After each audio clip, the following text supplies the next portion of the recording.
Bom dia, boa tarde, boa noite, mancebos e mancebas. Neste vídeo, vamos dar continuidade às questões envolvendo cálculos estequiométricos, só que vamos tratar de uma situação bem específica, que é o rendimento de reações. Algumas reações não acontecem por completo. Apenas certa porcentagem dos reagentes se transforma em produtos, ou seja, apenas certa porcentagem do que era esperado de se formar de produtos que se formam.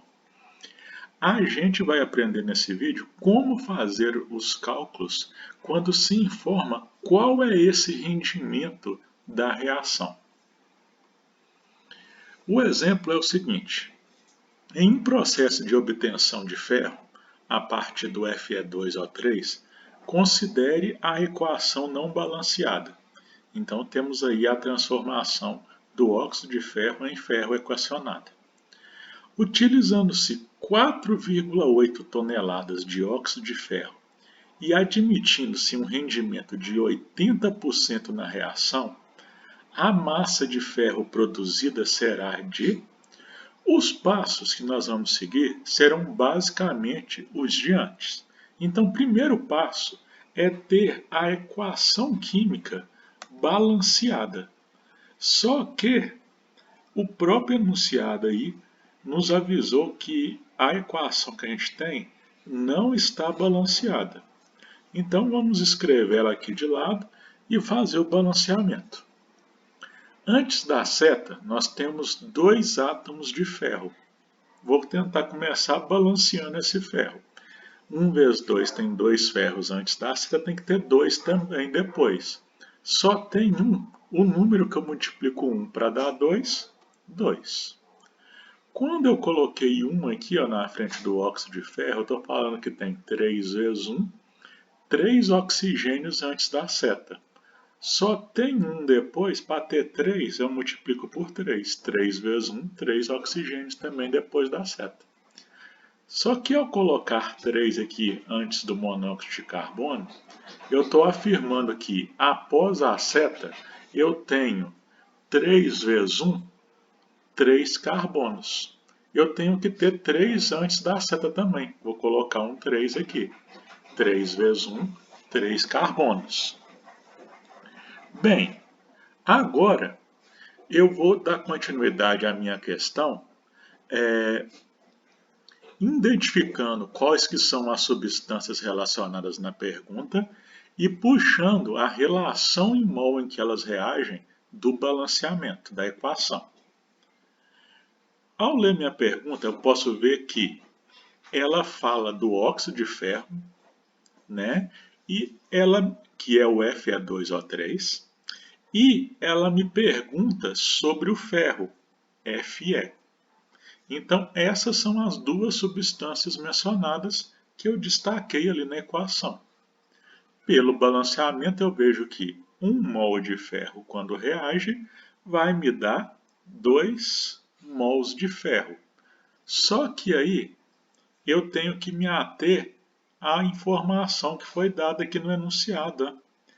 A reação ela não tem 100% de rendimento, não ocorre 100% do que é esperado.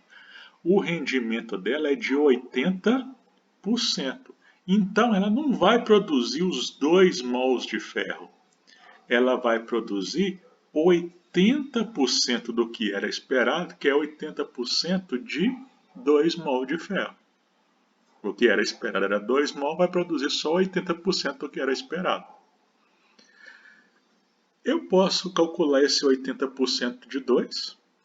É só multiplicar 80 vezes 2 e dividir por 100, né? Então 80 vezes 2, 160, divide por 100, 1,6. Então aqui eu tenho minha igualdade considerando o rendimento.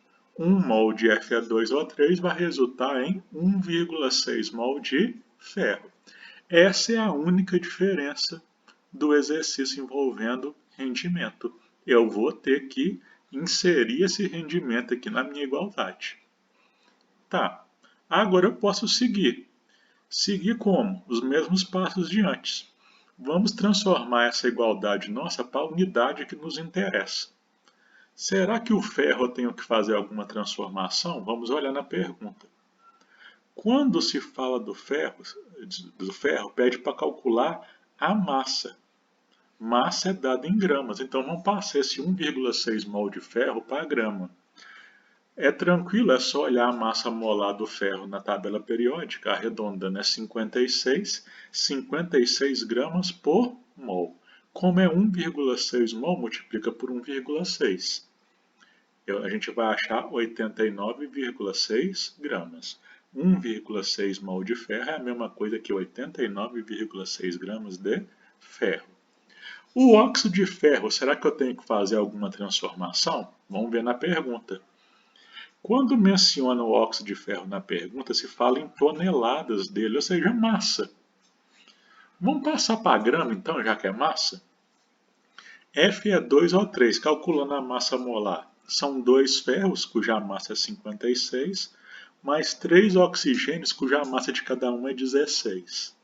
Fazendo as multiplicações e soma, dá 160 gramas por mol. É 1 mol mesmo, vezes 1 mol, 160 gramas. 1 mol de óxido de ferro é a mesma coisa que 160 gramas de óxido de ferro. Igualdade transformada para as unidades que me interessam. Posso montar minha regra de 3. No enunciado, fala-se em 4,8 toneladas de óxido de ferro. 4,8 toneladas é 4.800 quilogramas. Só que eu quero em grama. 1 quilograma tem 1.000 gramas, multiplico por 1.000 de novo, vai dar 4.800.000 gramas de Fe2O3. O ferro é a minha pergunta, qual a quantidade dele, debaixo dele, X. Vou multiplicar cruzado, mas antes disso, eu já sei que grama de óxido de ferro vai cortar com grama de óxido de ferro. Minha resposta vai ser em grama de ferro. Multiplicando cruzado, eu vou ter 160 vezes x e 89,6 vezes 4.800.000. 160 passa para o outro lado dividindo, estava multiplicando. Fazendo a multiplicação e a divisão, eu acho a resposta 2.688.000. Ok, gramas de ferro, o que não foi cortado. Se eu quiser passar isso para quilograma, 1 quilograma são 1.000 gramas, eu divido por 1.000, dá 2.688 quilogramas. Eu tenho essa resposta, é a letra A. Então, seria a letra A minha resposta. Tá? Se eu quisesse passar para tonelada, dividiria por 1.000 de novo, 2,6 toneladas aproximadamente, mas não tem essa resposta, está em quilogramas a resposta. Tá? Então deu para ver que não muda muita coisa no exercício que envolve a questão do rendimento da reação. É praticamente a mesma coisa, só tomar cuidado de inserir esse rendimento, que não vai ser o total esperado se não houvesse esse rendimento. Tá? Então, no próximo vídeo vamos fazer mais um exemplo.